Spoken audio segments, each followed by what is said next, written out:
तो hi students, आज हमारे साथ है हरि प्रकाश, जो प्रोडक्शन में इनका काफ़ी एक्सपीरियंस है।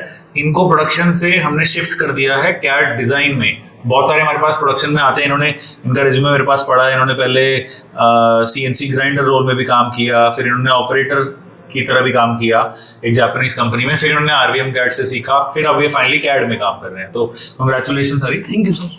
हाँ, तो अपने बारे में बताइए, क्या करा है आपने? सर मैंने डिप्लोमा किया था, उसके बाद जेटेक कोयो स्टीयरिंग सिस्टम लिमिटेड में काम किया था एज ए ऑपरेटर। नहीं, सबसे पहली नौकरी कौन सी थी आपकी? JTEKT Koyo steering system. अच्छा, वो सबसे पहली थी। Yes sir. ठीक है, वहाँ क्या करते थे? असेंबली में एज ए ऑपरेटर।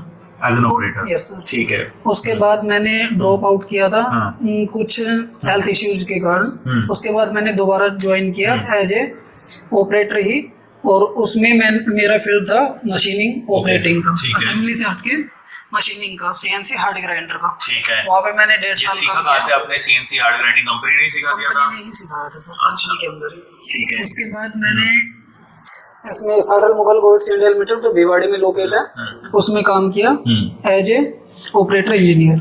अच्छा, ऑपरेटर इंजीनियर क्या करता है? सर मशीन को ऑपरेट भी करता है और उसकी मेंटेनेंस। कौन सी मशीन? CNC centreless grinder. अच्छा, ग्राइंडर में ही करा? यस सर, ग्राइंडर में भी और सीएनसी टर्निंग में भी किया था। अच्छा, आती है सीएनसी टर्निंग आपको? ठीक है। उसके बाद मैंने मेरा इंटरेस्ट डिजाइनिंग में था। तो ये पहले क्यों नहीं बना आपका इंटरेस्ट डिजाइन में? ये पहले कर लेते 5 साल पहले, तो अभी तो कहाँ तक पहुंच जाते? सर मेरा क्या था कि फाइनेंशियल इश्यूज थे, घर में प्रॉब्लम थी फाइनेंशियल, इस वजह से। अब मेरे को एक ने मोटिवेट किया था डिजाइनिंग के लिए, तब मैंने कैड डिजाइनिंग में इंटरेस्ट था, कैड डिजाइन ज्वाइन किया। यहाँ पे किया था सर अगस्त में, पिछले साल। Yes sir, 2013। कब खत्म हुआ था? 23 में किया था। हाँ यस सर, अक्टूबर में खत्म हुआ था। तो तब से अब क्यों लगी नौकरी आपकी? 6-8 महीने और हो गए। सर मेरा जेई में था गवर्नमेंट जॉब के लिए भी, तो जेई की एग्जाम की प्रिपरेशन कर रहा था। ठीक है। जेई में सर जेई का एग्जाम हुआ नहीं, वो कैंसिल हो गया। एग्जाम ही कैंसिल हो गया? Yes sir. हाँ, उसके बाद मैंने इसमें किया था, अब ज्योति मैम से मैंने कांटेक्ट किया, उन्होंने जॉब के लिए मेरे को गाइड किया। जॉब मना तो नहीं किया ना कि पुराने स्टूडेंट हो, मत हम नहीं कराएंगे अब? हाँ नहीं सर, उन्होंने बोला कि आपकी जॉब लगवा के रहेंगे। उन्होंने बहुत अप्रिशिएट किया। अच्छा, कितने इंटरव्यू दिए? सर मेरा ये तीसरा इंटरव्यू था। अच्छा, पहले 2 का अभी लगी का है नौकरी आपकी? अभी SPM automotive auto component private limited IMT Manesar में लगी है। वहाँ क्या करोगे आप? Sir as a CAD designer. As a CAD designer करोगे काम? ठीक है। उससे पहले जो 2 कंपनीज थी, उसमें सिलेक्शन हुआ था कि नहीं हुआ था? उससे पहले 2 कंपनियां थी सर, एक में नहीं हुआ था और एक आई थी। तो मैं गुड़गांव तक पहुंचा था, रेवाड़ी से आता हूँ, तो गुड़गांव तक पहुंचा था, वो कंपनी कैंसिल हो गई थी। तो फिर गुड़गांव में पहुंचा नहीं सर, इंटरव्यू। अच्छा, ठीक है। कभी कभार हो जाती है, आज भी कैंपस प्लेसमेंट चल रही है, 3 कंपनी आ रही है, एक ने मना कर दिया। कभी इनकी टीम वाले में बिजी हो जाते हैं, कुछ भी है।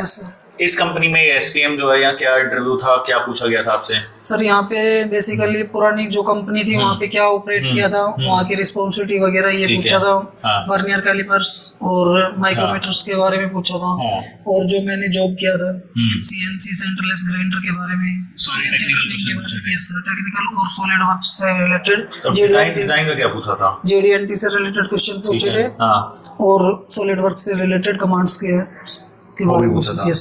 Okay, so did they ask you practical लिया था? नो सर, प्रैक्टिकल लिया ही नहीं। तो बेसिकली आपका सिलेक्शन सारा टेक्निकल नॉलेज के बेसिस पे हुआ, एक्सपीरियंस के बेसिस पे हुआ। और सॉलिड वर्क्स से रिलेटेड जेडीएनटी का पूछा, और टर्मिनल सॉलिड वर्क्स के बारे में। सॉलिड वर्क्स के बारे में क्या पूछा? सॉलिड वर्क्स के बारे में कमांड्स वगैरह पूछा था, सरफेसिंग के बारे में पूछा था कुछ। अच्छा। और सर ये जो स्केचेस, 3D स्केचेस के बारे में पूछा था। ओके, ठीक है। क्योंकि एग्जॉस्ट मैनिफोल्ड बनते हैं, तो उनसे रिलेटेड ड्राइंग, सारा सर्फेसिंग का काम है वो। अच्छा, ओके। एंड कुछ आपसे कुछ एचआर राउंड हुआ था वहाँ की direct selection? No sir, HR round last में जो मैं कल गया था वहाँ पे, तो कल उन्होंने पूछा था मुझसे, वो भी फैमिली बैकग्राउंड के बारे में ही पूछा था एचआर हेड ने। देखिए, अब क्या है कि आपने 5-6 साल काम किया प्रोडक्शन में, वो सारा मैनुअल काम था काफी, मतलब फिजिकल काम था। फिर आपने गवर्नमेंट एग्जाम में भी कर लिया, थोड़ा सा टाइम वेस्ट। अब जो है फाइनली एक तरीके से करियर स्टार्ट हुआ है। तो अब आपको इसमें टिक के काम करना है। बट लोगों को लगता है जी कैड के बाद अब हमारा काम हो गया जिंदगी भर का। नहीं, नहीं सर, अभी आपको सॉलिडवर्क्स के बाद कैटिया सीखना है, 1-2 साल, हाँ कोई सा भी एनएक्स या कैटिया 2-2.5 साल या 2 साल मिनिमम के बाद, फिर उसके बाद आप आगे प्रोग्रामिंग सीखो क्योंकि सीएनसी आपने चला रखी है। देन उसके बाद आप may be after 7-8 year simulation में भी जा सकते हैं।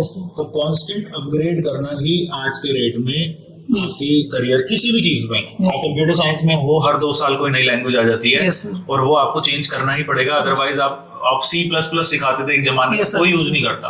आप जितने मर्जी एक्सपर्ट हो C++ के, वो चीज बदल चुकी है।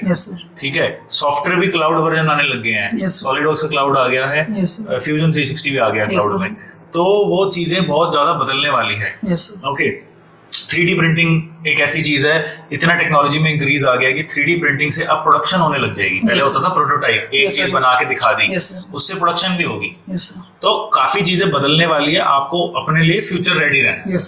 ठीक है, हाँ। तो और कुछ था ऐसा जो आपको लगा कि इंटरव्यू में नहीं आता था आपको या कुछ? नहीं सर, अच्छा ठीक है, ओके, थैंक यू, कंग्रेचुलेशंस।